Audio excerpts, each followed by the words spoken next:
The Jurassic gave way to the Cretaceous period. The continents have been on the move as usual, and a new ocean has opened up, separating the Americas from Europe and Africa. It will become the Atlantic. Only one group of reptiles can possibly bridge this watery gap and cross continents. For nearly 80 million years now, flying reptiles have soared over the Earth. These pterosaurs dominate the skies. Recently, though, these extraordinary creatures have started to get bigger. Much bigger. And one of the largest is the Ornithocheirus.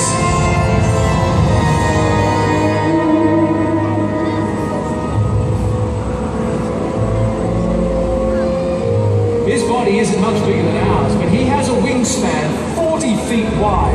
And look, he's covered in fine fur like a bat.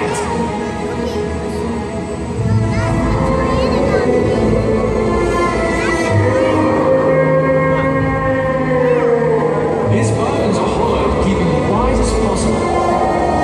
Those huge wings give him 150 square feet of sail, and they're filled with sensors that constantly send information to the brain so he can trim his sails and float along on the soft air. Watch as he glides, right in the air. He can travel over 40 miles from a cliff top, or on the warm updrafts created by those volcanic fissures.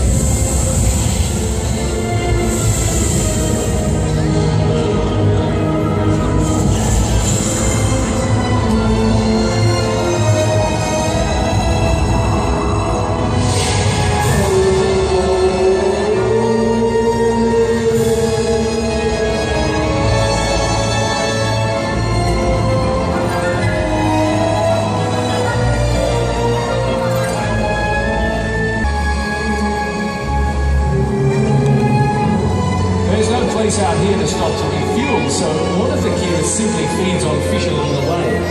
Flying just above the water, he skewers his prey with the sharp teeth in his long beak.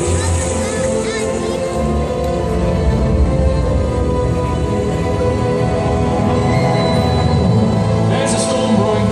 A huge glider like this will need to find some place to roost.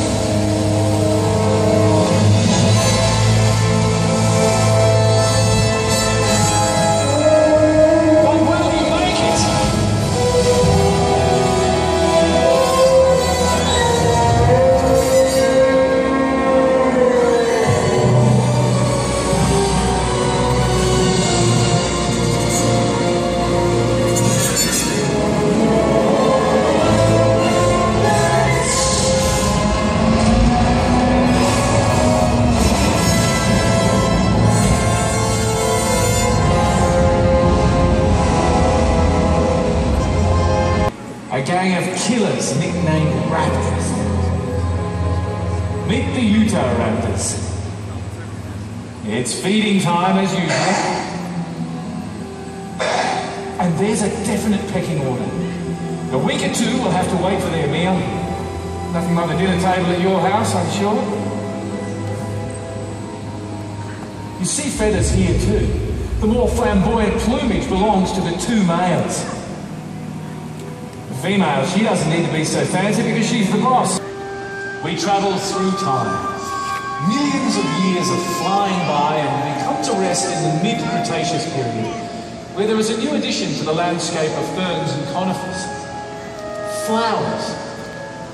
Think of that. Until now, no creature has ever seen the colour of a bloom. But now, with the addition of flowers, it's beginning to look a bit more like the world we know. Well, just a bit.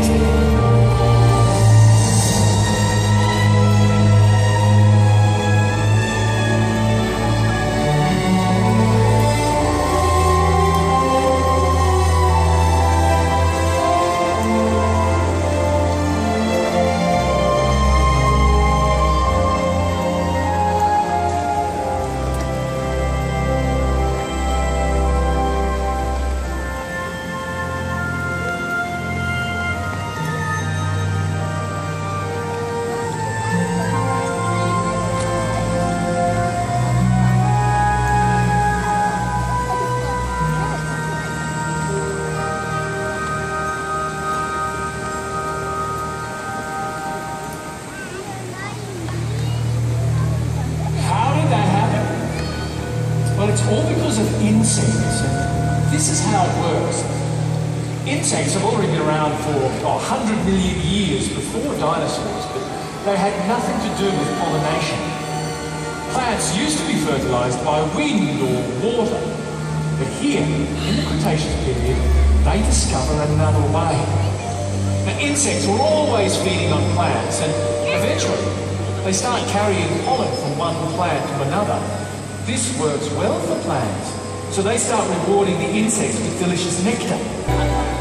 Miracles of natural engineering, beautifully evolved to feed off flowers that reward them with brilliant colours and delicious nectar.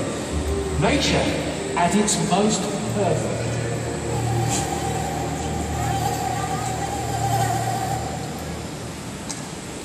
Wow, almost perfect.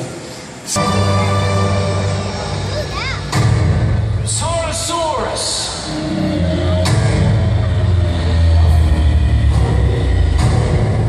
The majestic bull of the prehistoric world. That huge crest is his reproductive display.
These two look like they're really gonna mix it up.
It's also important to another creature as well, and he lives in there.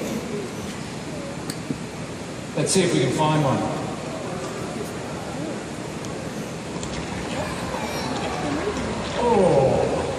Oh yeah, I think I've got one. Here we go. Yep. It's the dung beetle. Yeah. Oh, he's a feisty fella too. He's in there, eating away, just as they will, millions of years from now, in the 21st century. Wow, that's pretty amazing. Ankylosaurus. This is the most heavily armored animal of all time. How have you done? Are they gonna fight? His body is an armoured box. Vertebrae and bony plates fused together to create a moving fortress, like a tank, beyond penetration. And look, even his eyelids are